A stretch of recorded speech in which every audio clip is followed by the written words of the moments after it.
Dios les bendiga, hermanos. Qué bueno que han llegado más hermanos. Recién estaba mirando mientras miraba las teclas, porque si las dejo de mirar me puedo equivocar. Y no había tanta gente. Así que me alegro que todos hayan llegado. Espero que la próxima vez podamos alabar todos juntos. Amén. Bien. El día de hoy, Dios me ha movido a compartirles, a impartirles de algo que ya he llevado al menos un par de semanas, digamos unos meses, meditando en mi corazón a raíz de otra palabra que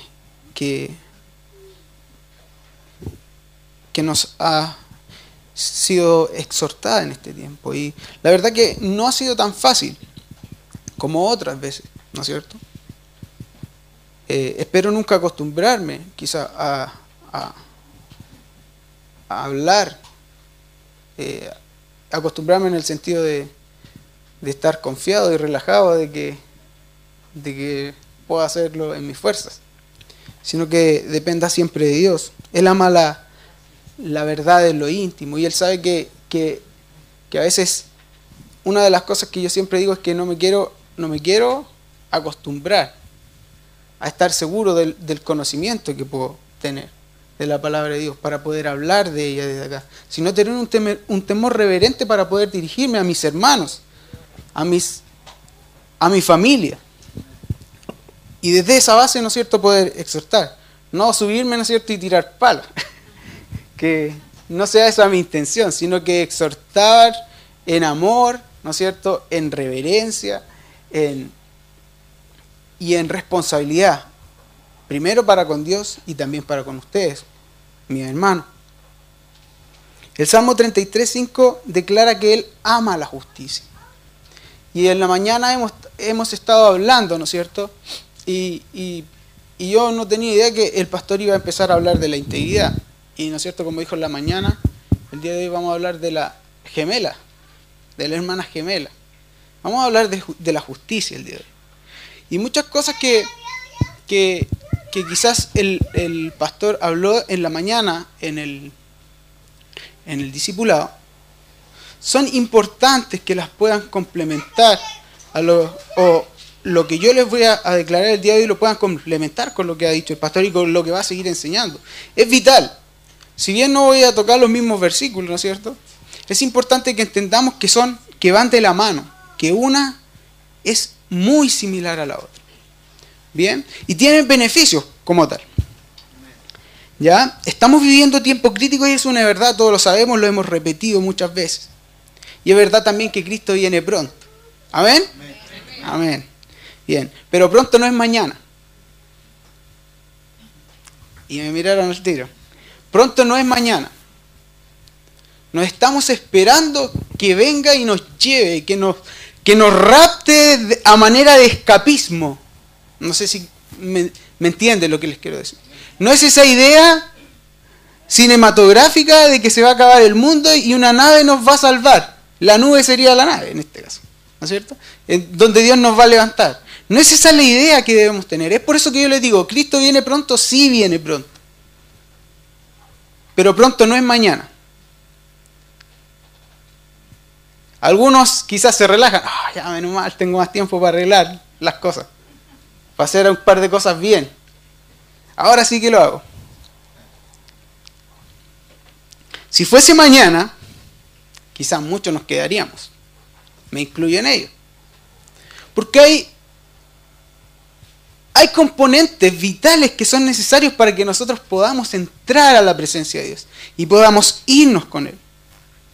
Es verdad que la salvación es gratuita, es verdad que nosotros no podemos hacer nada por merecerla, pero sí tenemos que continuar una carrera, perseverar para ganar esa carrera y obtener una corona una corona de victoria. Así lo declara Pablo. Entonces, si fuera así, nos quedaríamos muchos y eso sería terrible.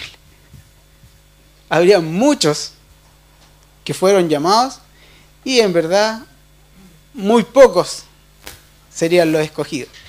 Y no voy a decir que yo sería uno. Dios juzga y pesa los corazones.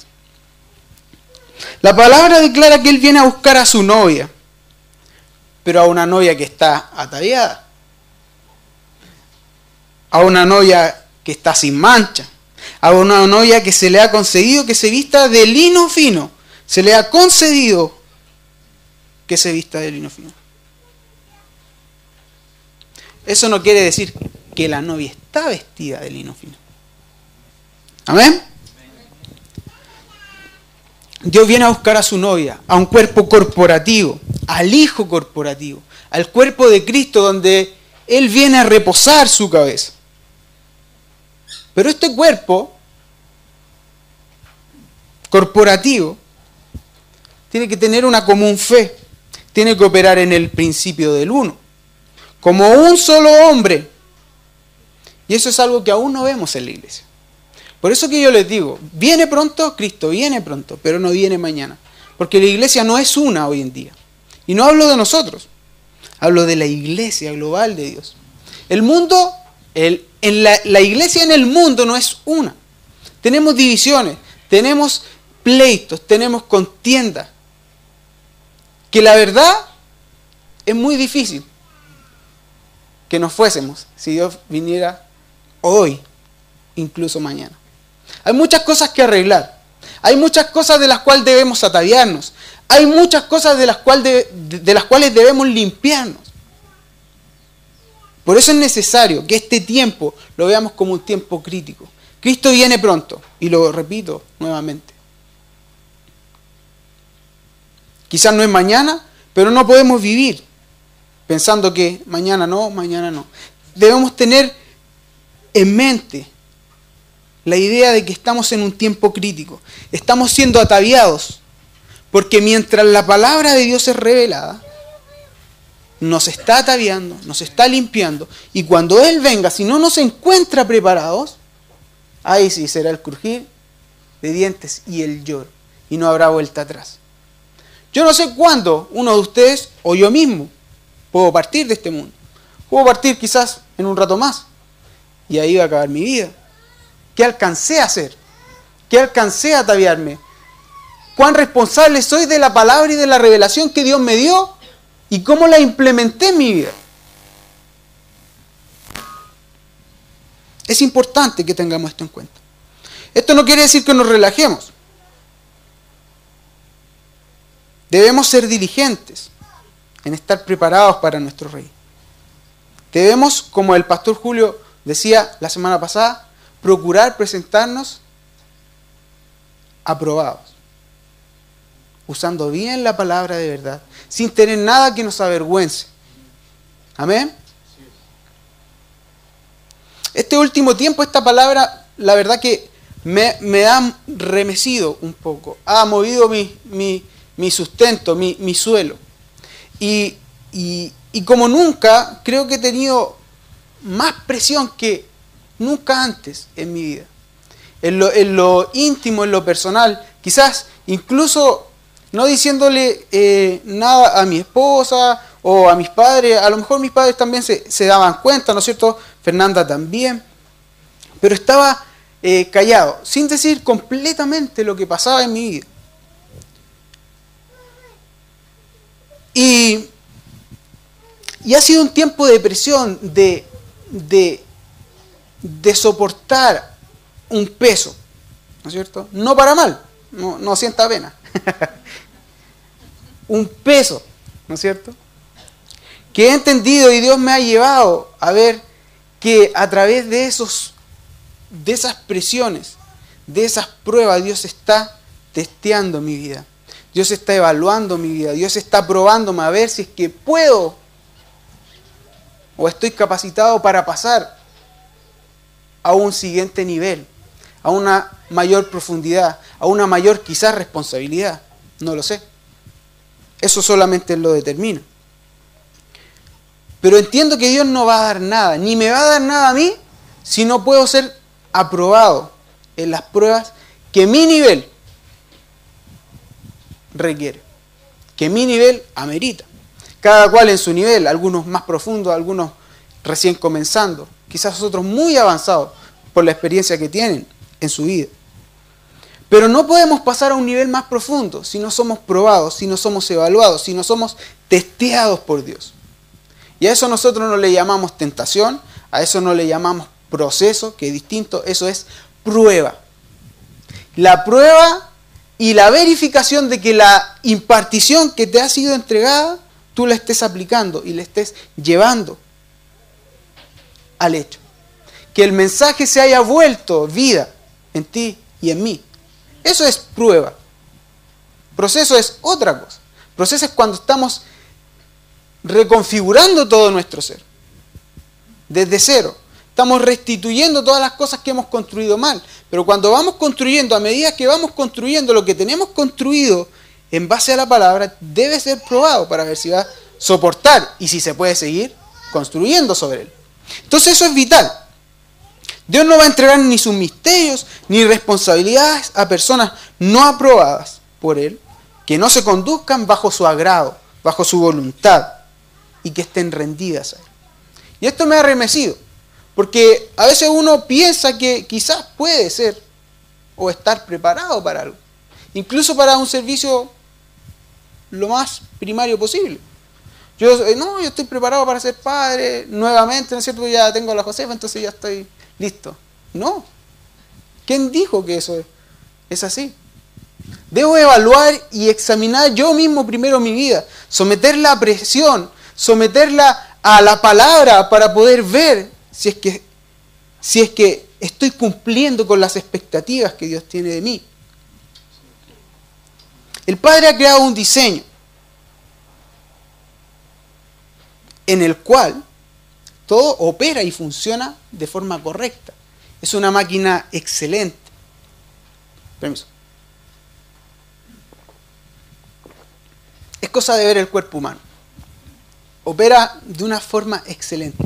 Ustedes, hay cosas que quizás solamente los que estudian, hay cosas ínfimas que ni siquiera son visibles a nuestro ojo, que se desordenan y nuestro cuerpo se va deteriorando de una forma brutal. Se afecta de una forma tan rápida que podemos llegar en un corto periodo a dejar de existir, a dejar de funcionar. Y eso es porque lo natural tiene que ver también con algo espiritual. El cuerpo ha sido tomado por la Biblia muchas veces como un ejemplo y una tipología de qué somos nosotros y qué conformamos en conjunto. Y es vital que cada uno de nosotros, aun cuando no nos veamos, estemos en el lugar correcto, en la posición correcta, en la asignación correcta. Porque quizás depende de uno de nosotros, aunque no nos veamos, aunque seamos insignificantes y nadie nos conozca, más que nuestro entorno cercano, nuestra red local de familia de Dios. Pero si fallamos, quizás afectamos al cuerpo. No quizás, lo afectamos. Entonces, desde el principio vimos en Adán y Eva que Dios le entregó un diseño, le entregó una asignación y un funcionamiento para que todo diese fruto, fructificara, se multiplicara, enseñoreara, sojuzgara, dominara. Pero esto pasó a ser un caos en el momento en que el hombre y la mujer, me refiero a hombre, dejó de funcionar como debía. Se salió del orden perfecto de Dios. Se salió del diseño entregado por Dios. Y que vemos un sistema totalmente alterado del cual nosotros, el día de hoy, todavía tenemos las consecuencias. Que es el sistema del sudor. Que es la economía del sudor. Donde nosotros no tenemos reposo. Bueno, el mundo. Espero que nosotros tengamos reposo. Donde el hombre no tiene reposo. Donde el hombre tiene presiones. Donde el hombre tiene aflicciones y muere tratando de soportarlas.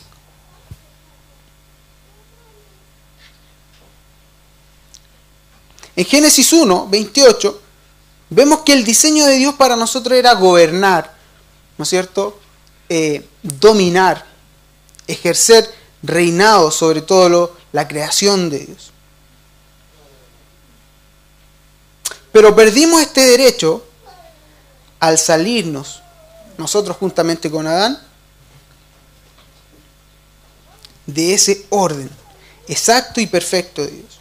Y como premisa básica, quiero declarar que nada fuera de su diseño original y perfecto, para ser un poquito más redundante, puede ser fructífero. Nada puede traer multiplicación, nada puede traer dominio, nada puede ser sojuzgado, ni nada puede ser señoreado si nosotros no estamos en el diseño original de Dios. Porque esas capacidades son otorgadas para nosotros cuando estamos en el correcto orden de Dios. No podemos pensar que nuestra iglesia va a ser una iglesia fructífera, una iglesia que se multiplique de forma saludable si nosotros no estamos en el orden correcto de Dios, si nosotros no estamos fundamentados en la palabra de Dios. Debemos entender que este tiempo o estación, como usted quiera llamar, es tan vital para poder volver al orden original. ¿Y por qué digo volver? Porque no hemos estado en el orden original. Hemos hablado de reino, de gobierno, de dominio, de reforma, de posición, de postura, de cómo usar el nombre de Dios, de cómo ser aprobados por la palabra, de cómo poder obtener el entendimiento, que es uno de los 7 espíritus de Jehová.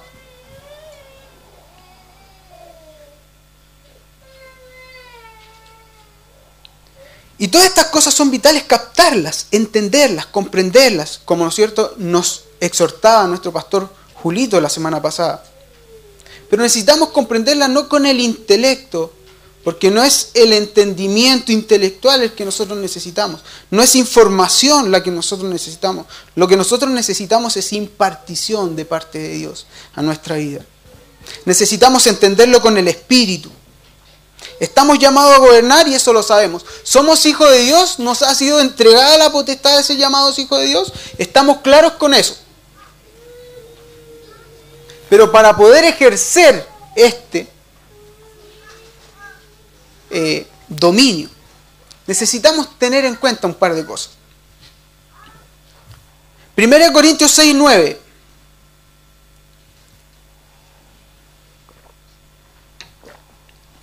Declara lo siguiente. ¿Lo tienen? 1 Corintios 6:9. ¿No sabéis que los injustos no heredarán el reino de los cielos o el reino de Dios? Romanos 3:9. Vamos a leer un par de citas bíblicas para que la misma palabra nos vaya confrontando y nos vaya exponiendo lo que Él quiere expresar en esta hora. ¿Qué pues? Romanos 3:9. ¿Somos nosotros mejores que ellos? En ninguna manera. Pues ya hemos acusado a judíos y a gentiles, que todos están bajo pecado. No hay distinción de personas, no hay acepción de personas. Como está escrito, no hay justo, ni aun uno. No hay quien entienda, no hay quien busque a Dios. ¿No hay justo? No hay quien entienda, no hay quien busque a Dios. ¿Por qué no hay un justo? ¿Por qué no hay gente que entienda? Porque no hay gente que busca a Dios. El Salmo 32:8 dice: te haré entender y te enseñaré el camino en que debes andar, y sobre ti fijaré mis ojos. Esto se lo habla a los justos, a los que buscan a Dios. Cuando tú buscas a Dios, aun cuando no tengas entendimiento, del solo hecho de buscar a Dios, de querer inquirir y de comenzar a practicar justicia, Él empieza a revelar sus caminos para que tú andes por ellos. Eso dice el Salmo 32:8. Te haré entender y te enseñaré el camino en el que debes andar. Y el mismo salmista dice que Él nos hace andar por sendas de justicia. Él es justo, Él es verdad, Él es recto, Él es íntegro. ¿Acaso su palabra no dice más altos son mis pensamientos que los tuyos? ¿Y más altos mis caminos que tus caminos? ¿Más perfectos mis caminos que tus caminos? Muchas veces nosotros queremos acomodar nuestra voluntad a la voluntad de Dios. Queremos traer nuestra voluntad y tratar de ensamblarla. No, si calza igual es la voluntad de Dios. ¿Quién dijo eso? Miren a Job. Miren a Job cuándo fue que él empezó a elevarse de su aflicción. Como dijo el pastor en la mañana, Job era un hombre íntegro, que no abandonó su integridad, que se resguardó en su integridad, sí, pero hay algo que él tuvo que rendir para poder salir de esa situación. ¿Y qué fue? Su voluntad. Job dice lo siguiente, déjenme buscarlo, que este no lo tenía anotado.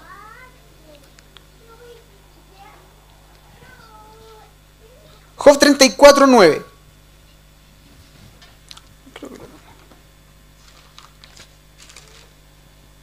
Lo tenía marcado. Ya.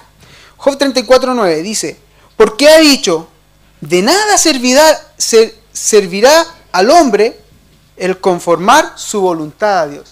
De nada me servirá yo querer adaptar mi voluntad y meterle a la fuerza a la voluntad de Dios, porque mis caminos son tan pequeños que no alcanzan a llegar a la medida y a la estatura y al estándar de la voluntad del Padre.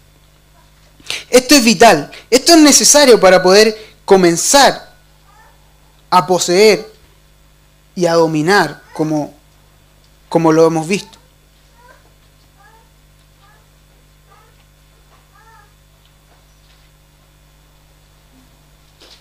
Apocalipsis declara que sus caminos son justos y son verdaderos. Él es verdad, Él es justicia. La justicia es algo vital de nuestra vida, vital en el diseño de Dios para operar en el orden que Él estableció. Muchas veces nosotros pensamos que justicia solamente es hacer lo correcto. Bien, y Deuteronomio 32:4 declara que Él es la roca, cuya obra es perfecta, porque todos sus caminos son rectitud. Dios nuevamente de verdad, y sin ninguna iniquidad. Él es justo y Él es recto. Recordemos que nada que no se parezca a Él puede tener relación con Él. Si Él es santo, nosotros debemos ser santos. Si Él es perfecto, nosotros debemos ser perfectos. Si Él es puro, nosotros debemos purificarnos para ser puros. Debemos alcanzar a tener la mente de Dios.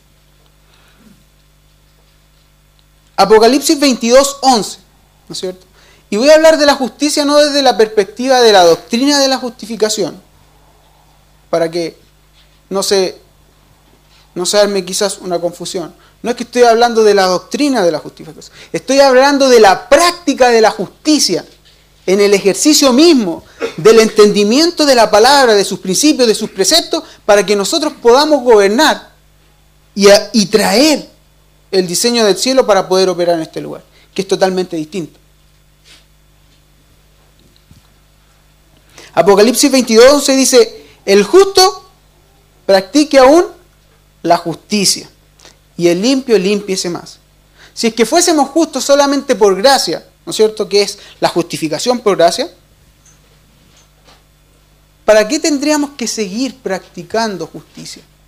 Es porque esto es un derecho, esto es un deber de cualquier hijo de Dios, de cualquier hijo que tenga el carácter del hijo, como lo estamos viendo en la mañana, debe estar apegado a justicia, debe practicar justicia, debe ser recto, debe ser un hombre de verdad, debe ser un hombre íntegro, como hablábamos en la mañana. Y esta porción nos devela que hay mucho más allá de lo que nosotros pensamos como justicia. Justicia, habíamos dicho hace un tiempo atrás, que es la voluntad de Dios. Si es la voluntad de Dios, estamos claros. Pero vamos a ir viendo cosas un poco más allá de solamente esa definición. Recuerden que la palabra es viva, es eficaz. Su revelación va de aumento en aumento. Su gloria va de aumento en aumento. Lo que ayer teníamos hoy día ya no es que no nos sirva, es que hay más de Dios. No podemos reducir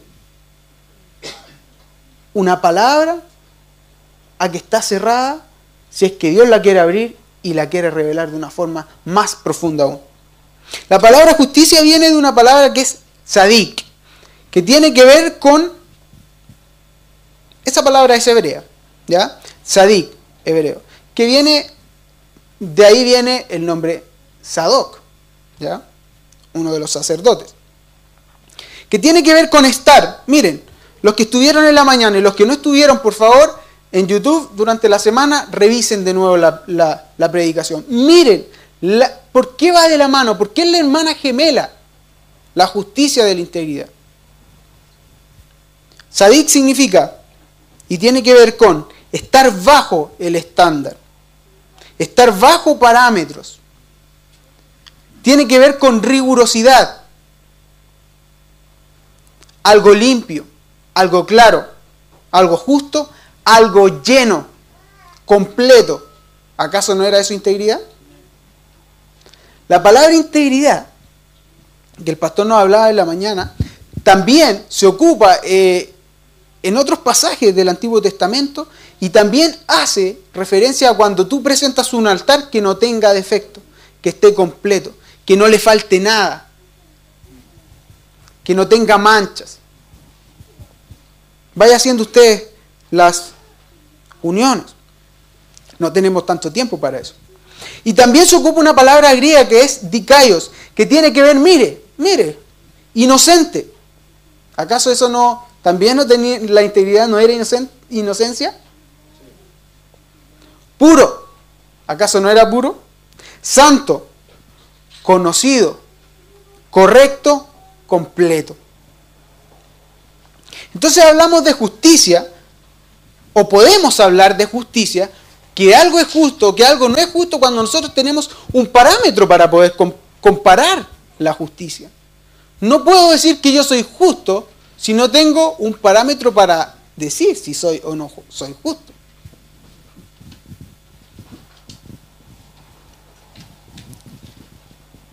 La palabra declara que nosotros no debemos juzgar a nuestro hermano, pero sí nos podemos juzgar a nosotros mismos. ¿Ya? No debemos evaluar a nosotros mismos. Así que, por favor, cualquiera que esté leyendo la Biblia, mientras vaya leyendo la Biblia y se acuerda de algún hermano, piense en usted mejor. ¿Amén? Yo he hecho ese ejercicio, porque hace muy bien. No contamina la palabra. Después tú entregas una palabra limpia, no contaminada. Si es que le llega de rebote a otro, bueno, será, pero que tu boca no esté contaminada con el juicio en tu mente. Eso es la mente de Cristo. Entonces, hablamos de justicia cuando tenemos un estándar, cuando tenemos un parámetro para saber por dónde debemos ir. Podemos regirnos, podemos saber si estamos limpios o no.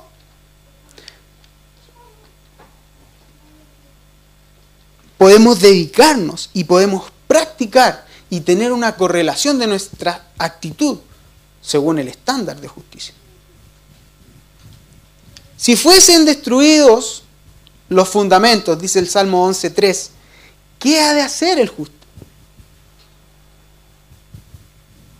El justo se deja de llamar justo porque no hay un parámetro para que él sea llamado justo. Si fuere destruido el fundamento, el parámetro, el estándar, no hablamos de ley, hablamos de estándar, hablamos de medida. Porque la ley no estaba dada para los justos. La ley estaba dada para los pecadores y transgresores. Tú, una vez que has sido hecho nuevo, que eres hijo, que has sido justificado y que estás practicando la justicia, no tiene por qué ser una carga, no tiene por qué ser un peso la ley. Esto no quiere decir que la ley se abroga, sino que se cumple, pero no se cumple en obligación, se cumple en amor, que es distinto, hermano.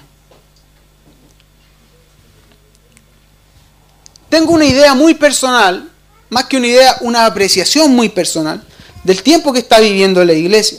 Y la comparo con el tiempo en que fue cautiva. Y perdónenme quizás los que no están de acuerdo. ¿Cautiva por qué? Cautiva por este sistema. Recordemos que primero, antes de continuar, no estamos operando en el uno.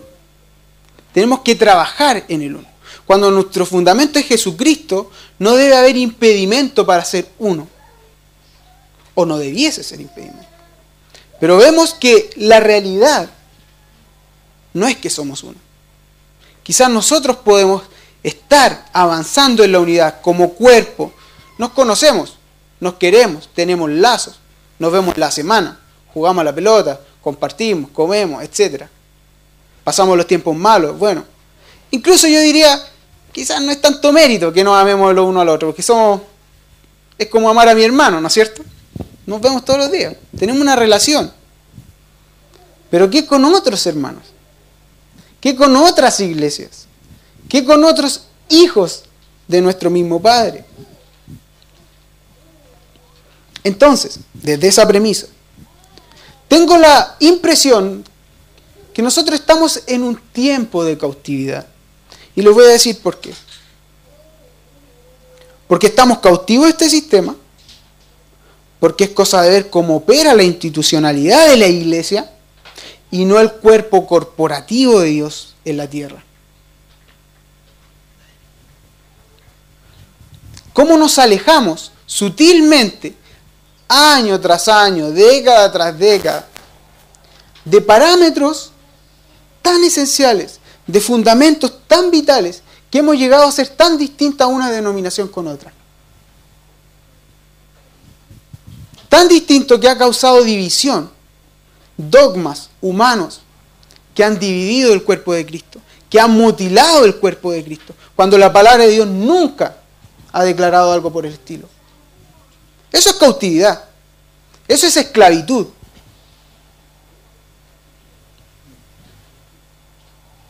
Esa es mi apreciación.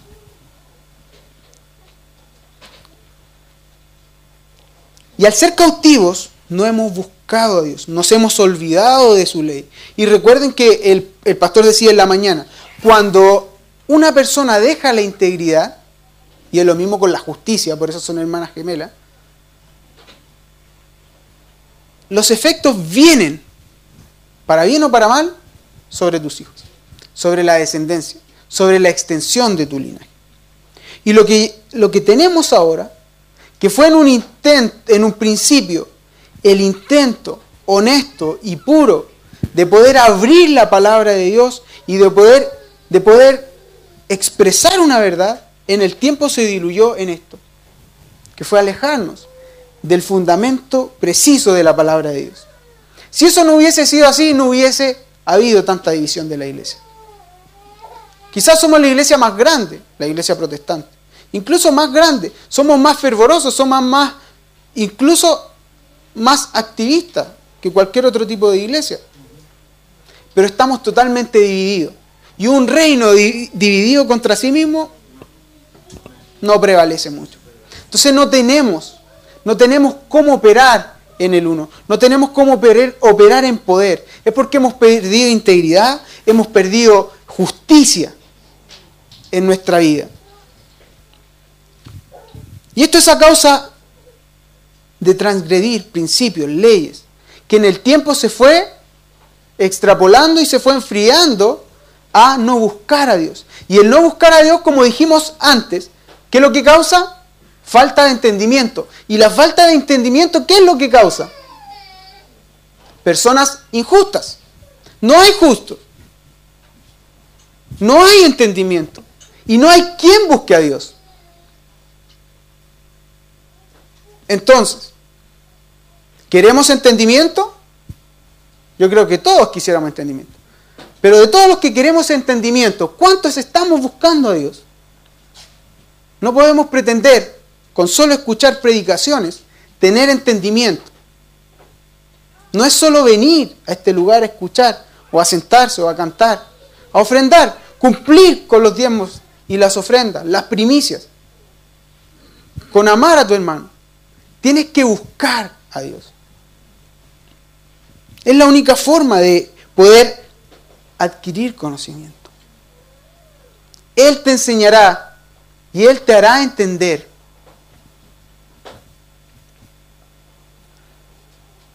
En Esdras podemos ver cómo el pueblo reconoce que ellos están como están a raíz de no cumplir los parámetros de Dios, no cumplir con el estándar de Dios, no mezclarse con el amorreo, el eteo, el gergeseo, el jebuseo, no mezclar su linaje con eso. Y el pueblo de Israel dice, sí, nosotros hemos pecado y entendemos que a causa de esto nosotros estamos como estamos. Y lo que hacen es, mientras reconstruyen nuevamente el templo, lo que hacen es hacer un consejo y escuchar la voz de sus ancianos. Y tomar una decisión muy dolorosa. Dejar ir esposas e hijos que habían sido traídos y engendrados en desobediencia. Muchas veces nosotros, para poder reconstruir y para permitir que Dios habite en nuestro ser, vamos a tener que desarraigar cosas que engendramos en nuestra vida. Y eso es doloroso, eso trae llanto, eso trae congoja, trae cilicio, trae luto. Es prácticamente ver partir a alguien. Es igual. Pero necesitamos despojarnos de él. ¿Acaso no dice la palabra despojaos?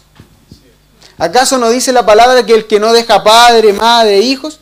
Tiene que ver con despojo. De lo que tú crees que te pertenece.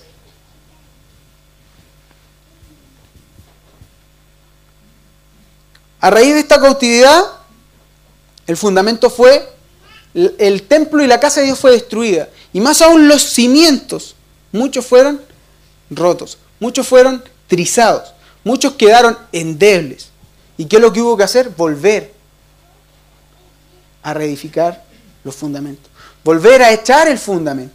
Y eso lo podemos ver en Esdras. Ustedes lo pueden ver más tranquilo, no vamos a leer nada de eso. Pero vemos también cómo Dios levantó a hombres y despertó espíritus que fueran íntegros, que fueran justos, es la palabra que ocupa. Fueran justos en sus generaciones, fueran justos en el cumplimiento de la ley. Aún incluso cuando habían cometido y venían con cadenas genealógicas que habían pasado el límite de lo que Dios había permitido.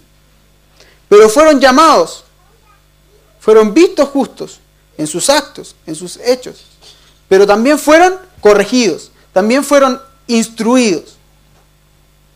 Si nosotros a la instrucción no obedecemos, tenemos que soportar la corrección. La instrucción en general no es dolorosa. Lo que es doloroso es la corrección. Porque la instrucción me forma. La corrección me corrige, lo que dice la palabra. Y que la corrección trae dolor.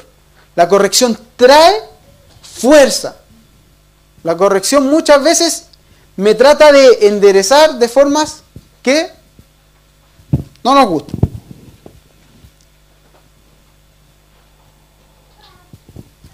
Pero yo tengo una esperanza.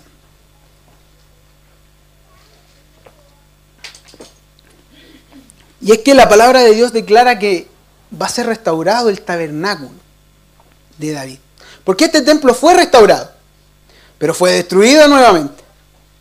Y los judíos están esperando que sea restaurado de nuevo. Y sabemos que cuando sea restaurado es porque va a estar el anticristo. Yo estoy esperando una restauración de un tabernáculo. Estoy esperando la restauración de un templo, pero no de un templo físico. La palabra, Jesús declara que Él iba a derribar en 3 días el templo y lo iba a volver a reconstruir en 3 días. Y sabemos que tú y yo somos templo. Y somos templo, es una realidad. Pero falta un templo que construir, que reconstruir, mejor dicho, porque ha estado roto, que es el tabernáculo de David. ¿Y cuál es ese tabernáculo de David? Como dijo el pastor, en el Antiguo Testamento David fue considerado un hombre justo. Si ustedes leen todos los salmos, se van a dar cuenta cuánto habla David de justicia? ¿Cuánto habla David de entrar en su monte? ¿Cuánto habla de entrar en su ciudad? Es impresionante, pero la justicia es la llave de David.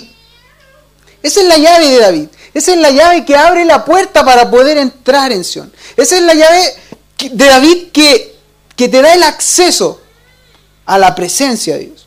Y lo vamos a ver. David era un hombre conforme al corazón de Dios, pero también era un hombre justo. Y debemos ponerle mucha atención en eso.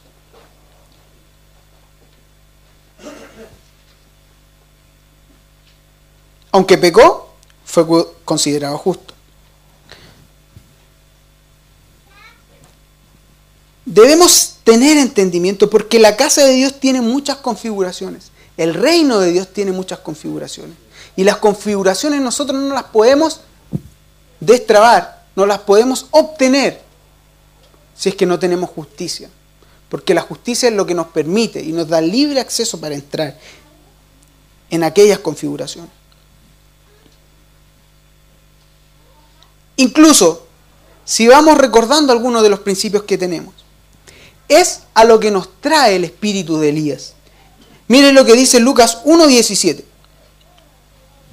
Todos yo creo que están claros, o al menos tienen algo de conocimiento del espíritu del Padre, del espíritu del Hijo.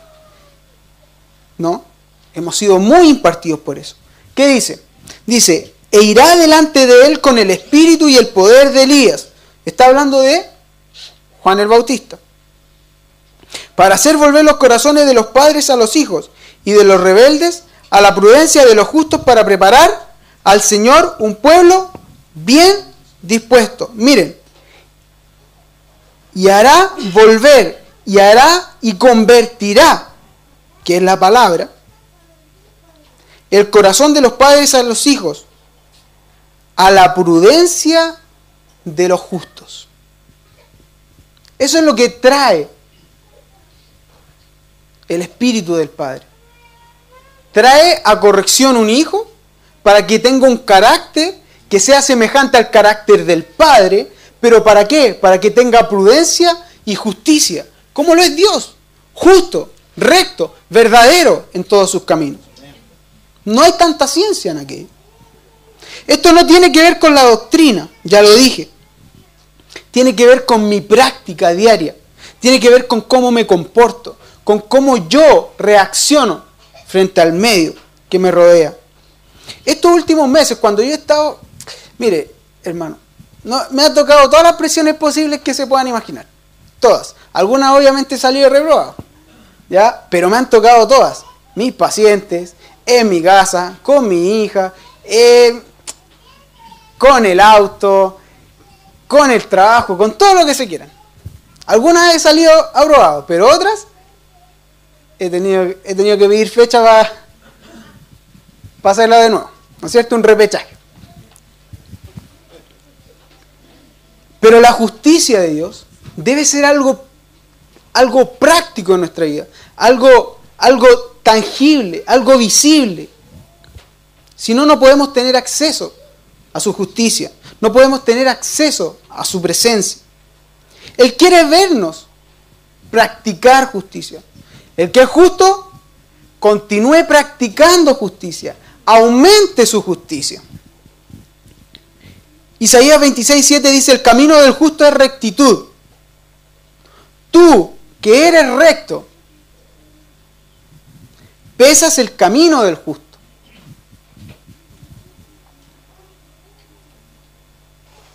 Él nos pesa, Él nos evalúa, Él nos encuentra justos o injustos. Él, a través de la palabra y a través de su juicio, nos aprueba o nos desaprueba, lo que nos hablaba Eliseo hace un tiempo atrás.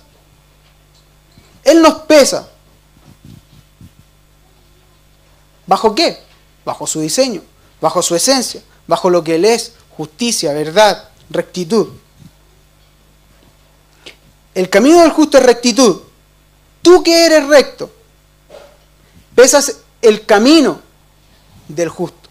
Incluso el justo es pesado en su justicia.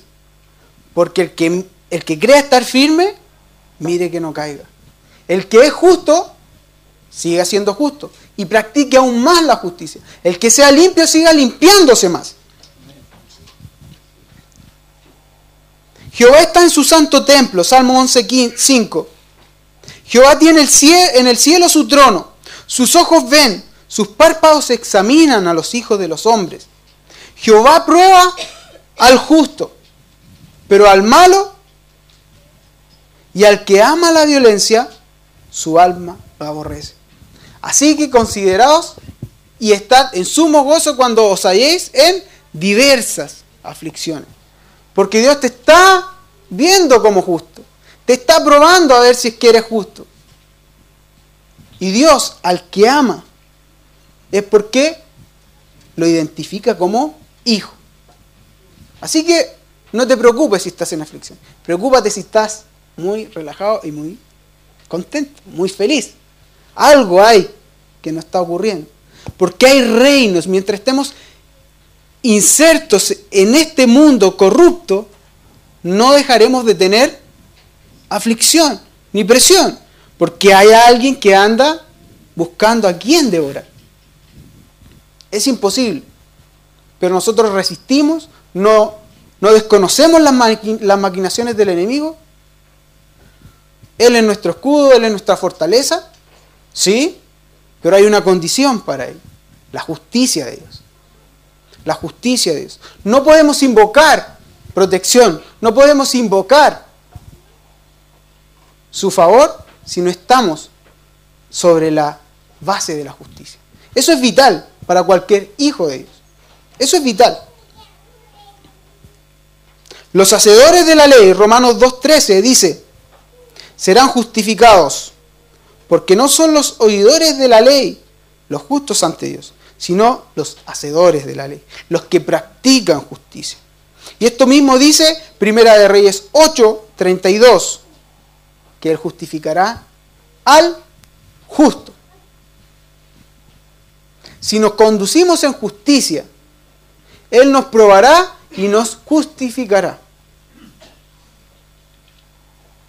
Hablamos de parámetros más extensos de lo que nosotros pensamos con solamente hacer obras de caridad, solamente ser un buen vecino. Es un poco más. Es la integridad de nuestro ser para actuar, porque tiene que ver con integridad. Tiene que ver de qué estamos llenos internamente.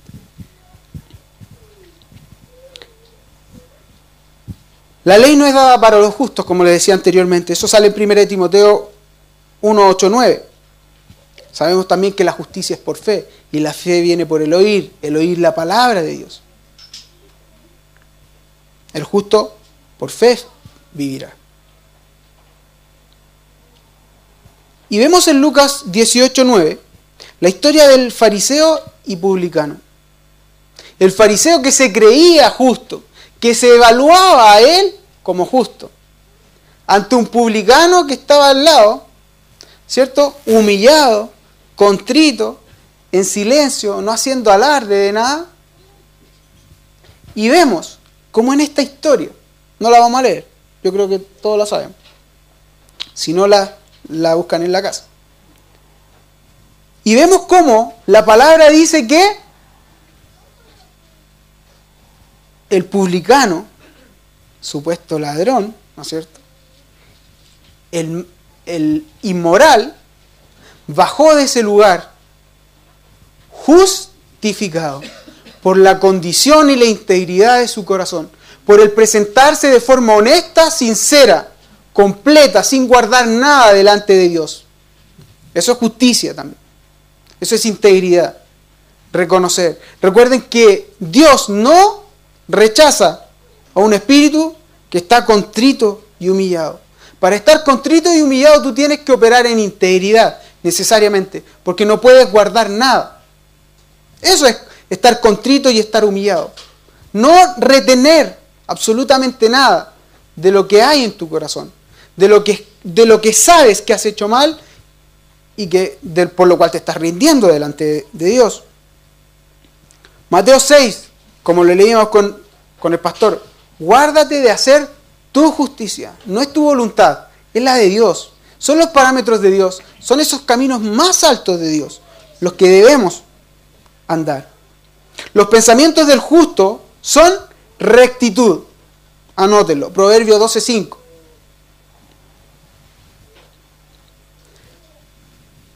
Mateo 23:28. Anótenlo, yo se los voy leyendo. Así también vosotros por fuera, a la verdad os mostráis justos a los hombres, pero por dentro estáis llenos de hipocresía e iniquidad. Injustos, podríamos decir justo porque cumplía la ley, pero por dentro su integridad estaba despedazada. No había. Ellos guardaban el día de reposo, guardaban la ley, pero por dentro ellos tenían un desorden tal que su integridad ni siquiera se veía. Muchos hombres, muchas personas, antes de que Jesús viniera y antes de que supiésemos que seríamos justificados quizás, fueron justos por la conducta que ellos tuvieron, por la buena práctica que ellos tuvieron, por el buen oído del dabar de Dios. Recuerden a Job, él fue íntegro, él fue justo, él fue perfecto, dice la palabra. Y perfecto tiene que ver con la palabra que el pastor nos decía, tamam,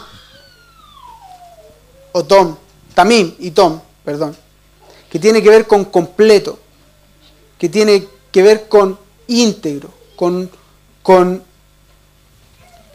¿cuál era la otra palabra de esa definición? Justo. Si ustedes se recuerdan, el sumo sacerdote tenía un pectoral que tenía el Urim y el Tumim, ¿o no? Urim era la luz, Urim era representación y cuadro del entendimiento, de la revelación de Dios. Pero el Tumim, que es la misma palabra de la cual procede la palabra que el pastor nos indicaba que era integridad, tiene que ver con justicia. Y no había ningún sumo sacerdote que pudiese entrar delante de la presencia de Dios sin tener puesto ese pectoral. El Urim y el Tumim son puntos esenciales, que muchas veces incluso algunos estudiosos dicen que son un enigma, que todavía no tienen claro por qué funcionaban. Porque son representación de un espíritu íntegro, de un espíritu justo, que se presenta con entendimiento y revelación delante de la presencia de Dios. Porque no hay otra forma. No hay otra forma. Abel, justo. Enoc, Noé, Sem, José, Abraham, Juan el Bautista, Simeón, José de Arimatea. Fue probado, fue pesado, fue valorado como un hombre justo. Él en ninguno de los juicios de Jesús dio su voto a favor. Además, él lo embalsamó. Centurión, en la casa en la cual Pedro tuvo la visión, fue hallado un hombre justo, un romano. Elizabeth, Zacarías, Lot, y muchos más que podemos nombrar. Job mismo. Porque la justicia tiene que ver cómo nos conducimos, cómo prestamos nuestro oído a la palabra de Dios, a los preceptos, a los estatutos. La justicia se expresa en nuestro ser. Ya vemos cómo era el currículum de Job, cómo la gente le abría paso, cómo le preparaban el asiento en la plaza para poder dar sus juicios. Él daba juicios, por cuanto él era justo. Nosotros tenemos como hijos el derecho de gobernar, pero también tenemos el derecho de ejercer juicio. Pero no podemos ejercer juicio por cuanto todavía no somos justos para poder ejercer ese juicio. Eso es lo que nos falta para poder tener dominio. Eso es lo que nos falta para poder poseer la tierra, para poder habitarla. ¿Acaso la creación nos dice que está anhelante de la manifestación de los hijos? Es porque un hijo hace juicio, es porque un hijo sojuzga, es porque un hijo ordena la creación. Es porque un hijo decreta y da instrucción, vuelve al orden. Y eso es lo que está la creación anhelante, esperando de nosotros, como hijos de Dios. Ellos no pueden hacer nada, están sujetos a raíz de nuestro pecado. Y nosotros mismos debemos desatarlo a través de la potestad y de la autoridad que tenemos en el nombre del Hijo. Centurión, en Lucas 23:4, reconoce la justicia de Jesús. Saúl, en 1 Samuel 24:18, reconoce la justicia de David al no matarle cuando le tuvo en sus manos.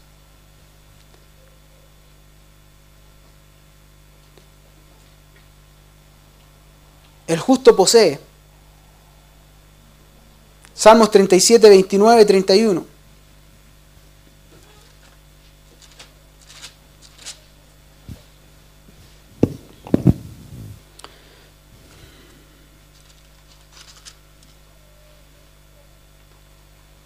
Los justos heredarán la tierra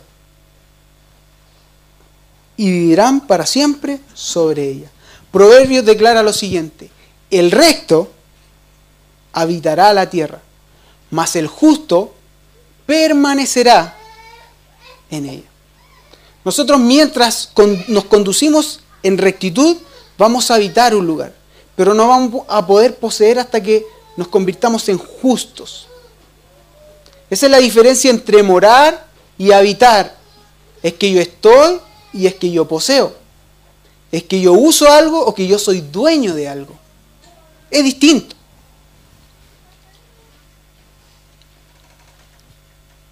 Jesús decía en Juan 5:30, no puedo yo hacer nada por mí mismo. Según oigo, eso es estándar. Eso es justicia de Dios. La palabra de Dios es la justicia. La palabra de Dios es la verdad. La palabra de Dios es el parámetro. Y Jesús lo decía. Según oigo, así yo juzgo. Jesús era justo. Y él podía juzgar. Y de hecho ni siquiera él juzgaba en su propio pensamiento, en su propia intención. Él decía, lo que yo oigo del Padre, así yo juzgo. Y mi juicio obviamente es justo, porque yo no busco mi voluntad, sino la voluntad del que me envió, la del Padre. Oseas 14:9 dice, ¿quién es sabio para que entienda esto y prudente para que lo sepa? Porque los caminos de Jehová son rectos y los justos andarán por ellos. Mas los rebeldes caerán en ellos, tropezarán en ellos. Esto es porque serán juicio para ellos. Proverbios 4:18, mas la senda de los justos es como la luz de la aurora, que va en aumento hasta que el día es perfecto. Salmo 1:6, Él conoce los caminos de los justos. Proverbios 2:8, Él preserva el camino de los justos. Él endereza las veredas del justo. Y aquí se cumple Romanos 8:28, para los que le aman, todas las cosas le ayudan a bien. Esto es según los que, conforme a su propósito, han sido llamados. Esto es conforme a los que se conducen bajo sus parámetros y estándares de justicia. No hay otra forma. No sirve decir yo amo a Dios. Sirve hacer justicia. Sirve ser íntegro. Por eso que esto me ha estremecido tanto. Porque digo, hay cosas que arreglar en mi vida entonces. Hay cosas que debo modificar. Hay cosas sobre las cuales yo debo volver al camino que Dios ha establecido. Por eso no quiero que venga mañana. Espero que usted también. Pero quiero que venga. Y que me encuentre ataviado, listo, limpio. Mire lo que dice Timoteo respecto de esta carrera, de este caminar y de esta práctica de justicia. Segunda de Timoteo 4:6. Porque yo ya estoy para ser sacrificado. Él, su tiempo ya se había acabado. Y el tiempo de mi partida está cercano. Miren, he peleado la buena batalla, he acabado la carrera, he guardado la fe. He peleado la buena batalla, he acabado la carrera. No es que él andaba ejerciendo violencia. Él estaba en un contexto que habían juegos, batallas, luchas, donde se ejercía dominio de uno sobre el otro. De ahí surgieron las Olimpiadas hasta el día de hoy. En ese tiempo estaban ya las Olimpiadas. Y él hace muchas alusiones a juegos, a batallas, a carreras, a lucha libre, si quisiéramos llamarlo, a boxeo. Cuando él dice que no da combos al aire, sino que él da golpes certeros. He peleado la buena batalla, he acabado la carrera, perseveró, se esforzó y guardó la fe. Y la fe viene por el oír. Él prestó oído a la voz de Dios. Él prestó oído a la palabra de Dios. Él prestó oído a sus preceptos y a sus principios. Entonces dice, por lo demás, me está guardada la corona de justicia. ¿Y para quién es la corona de justicia? Para un rey justo. ¿O no? Él nos ha hecho reyes, recuerden, y sacerdotes. Y si Pablo acabó esta carrera, terminó esta batalla, y fue justo, lo más merecedero es que tenga una corona de justicia. Miren, la cual me dará el Señor, porque Él aprueba y desaprueba. Juez justo en aquel día, y no solo a mí, sino a todos los que aman su venida, pero que perseveran, luchan y guardan la fe. Mateo 13, 36 al 43 lo leen ustedes. Los justos resplandecerán. Job 36, 7, miren lo que dice, y el pastor hablaba de esto. Él no saca sus ojos de los justos, y Él los pone en tronos, Él los pone en reinos. ¿Acaso no pasó eso con Daniel? ¿Acaso no pasó eso con José? ¿Acaso no pasó eso con Melquisedec, del cual podemos decir que es rey de justicia, pero también rey de paz? ¿Acaso no dice la palabra de Dios que primeramente debemos buscar el reino de Dios y su justicia, y lo demás vendrá por añadidura? El gozo, la paz vendrá por añadidura. Una persona justa tiene paz. Una persona justa tiene la benevolencia de Dios. Una persona justa tiene la protección de Dios. Una persona justa tiene el sostén de Dios. Una persona justa no ve sufrimiento porque Dios no lo permite. Una persona justa no ve a su simiente mendigar el pan. Una persona justa no ve a sus hijos tener escasez ni días malos. Así de importante es la justicia. Hay muchas más cosas que le podría hablar de la justicia y de lo que nos provee. La justicia produce sabiduría. La justicia nos permite y nos asegura que Dios escuche nuestra oración. Eso es vital. A raíz de eso empecé a estudiar de esto. Porque la oración eficaz del justo puede mucho. ¿Y cuál era la condición de un justo? Bienaventurados son sus hijos después. Proverbios 27. Isaías 3:10. Al justo le irá bien.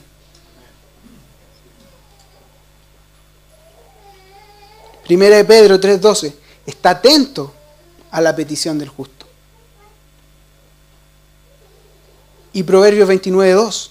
Cuando el justo domina, el pueblo se alegra. Porque cuando el justo domina, la creación está libre, está puesta en su lugar original, está puesta en su función y no hay problema. ¿Acaso Daniel, cuando estuvo en el foso de los leones ni siquiera le hicieron un rasguño a causa de su justicia, de su integridad, del hijo que él era, incluso estando en el antiguo pacto? Él tenía integridad, tenía rectitud, y lo más probable es que Dios lo haya pesado y haya sido también considerado el justo e hijo de Dios. Al menos en la promesa. Si no hubiese sido así, Dios jamás hubiese llevado a Enoc. Jamás hubiese peleado el cuerpo de Moisés. Que esperaran a que Cristo resucitara y que todos juntos subiéramos. La justicia nos abre puertas. Hay una puerta que es la puerta de justicia. Y ahí está Jesús parado. Y la llave de David es la que permite entrar por esa puerta. Salmo 92:12 dice: el justo florecerá como la palmera, crecerá como cedro en el Líbano, plantado en la casa de Jehová. En los atrios de nuestro Dios florecerán, aún en la vejez fructificarán. Estarán vigorosos y verdes para anunciar que Jehová mi fortaleza es recto y que en él no hay justicia. Ojo, que aquí dice: en los atrios de nuestro Dios florecerán, pero en el templo de Dios no se plantan árboles. Dentro del templo no hay árboles. Eso es la ciudad de Sión, que ya lo hemos visto. Según de Samuel 23, 3 y 4. El Dios de Israel ha dicho: me habló la roca de Israel. ¿Habrá un justo que gobierne entre los hombres? ¿Que gobierne en el temor de Dios? Será como luz de la mañana, como el resplandor del sol en una mañana sin nubes, como la lluvia que hace brotar la hierba de la tierra. Un justo ejerce juicio y para aquel que es juzgado le parece como bálsamo, dice Proverbios. Entonces, mi hermano, no quiero leerle más versículos, le he leído hartos, para que usted después busque, inquiera. Pero aquí quiero ir. La justicia no tiene que ver solamente con hacer lo bueno. En el infierno va a haber mucha gente que hizo cosas buenas por lo demás, pero no fueron justos, no fueron íntegros, no fueron justificados por el Padre, no tuvieron fe, no se condujeron bajo ese prisma y bajo esa plataforma. Entonces, ¿cómo está nuestra justicia? La palabra de Dios declara que Él es justo en todos sus caminos. O sea, que no hay una forma solamente de ser justo. Hay muchas formas de ser justo. ¿Acaso Dios no es un Padre justo? Sí. ¿Es un Hijo justo? Sí. ¿Es un sustentador justo? Sí. ¿Es un sanador justo? Sí. Él es justo en todos sus caminos. Entonces ahora, hermano, ¿cómo estamos siendo nosotros? Padres, ¿estamos siendo justos en nuestro camino de padre? Los que digan sí, me alegro. Pero esos mismos, ¿cómo estás siendo en tu camino de esposo? ¿Cómo está tu justicia con tu esposa? ¿Cómo está tu justicia con tu hermano? ¿Cómo está tu justicia con tus abuelos? ¿Con tus vecinos? ¿Cómo está tu justicia? Maridos, amad a vuestras esposas. Eso es lo justo. ¿Cómo está tu justicia en eso? Esposas, respetad a tus esposas. ¿Cómo está tu justicia, esposa, en eso? Hijo, obedece y sujétate a tu padre. ¿Cómo está tu justicia, hijo, con eso? No basta solo con decir que amamos a Dios. No basta solo con venir a escuchar. No basta solamente con orar y quizás derramarte en lágrimas. No basta solamente con eso. Tienes que ejercer justicia. Tienes que conducirte en justicia para ser pesado y hallado justo. Y si eres hallado justo, obtendrás toda la benevolencia de Dios, toda la benevolencia del Padre. Obtendrás toda la posesión. Podrás ejercer decreto, podrás ejercer dominio, porque eres justo, porque fuiste hallado justo por el Padre, porque fuiste pesado y fuiste hallado digno de esa autoridad. Hermanos, como cuerpo de Cristo, también debemos ser pesados y hallados justos. Esto es algo individual, sí, pero también es algo del uno. Estamos siendo uno, estamos trabajando por ser uno, estamos mirando hacia ese horizonte. ¿Cómo está nuestra justicia en esa área? Puedo ser justo en muchas cosas, pero si me falta una, estoy incompleto. Y una de las cosas que la integridad exige es estar completo. Una de las cosas que la integridad exige y la justicia exige es estar lleno, completo. Examinemos nuestros caminos, cada uno de ellos. Yo este tiempo me he examinado en cada una de mis respuestas, en cada una de mis acciones, en cada uno de mis pensamientos, en cada una de mis actitudes, para ver en qué estoy fallando, para ser aprobado, para ser hallado justo. Espero que este también sea su sentir, mi amado. Porque la palabra de Dios es justa, es verdad. Pero también en algún momento para los que han escuchado y han sido impartidos también viene a ser juicio. Por cuanto escucharon, pero no obedecieron. Porque les fue o les faltó que fuese acompañada de fe. Hebreos 4:2. Y si está acompañada y si no está acompañada de fe, le faltan uno de los 3 requisitos para tener la corona de justicia.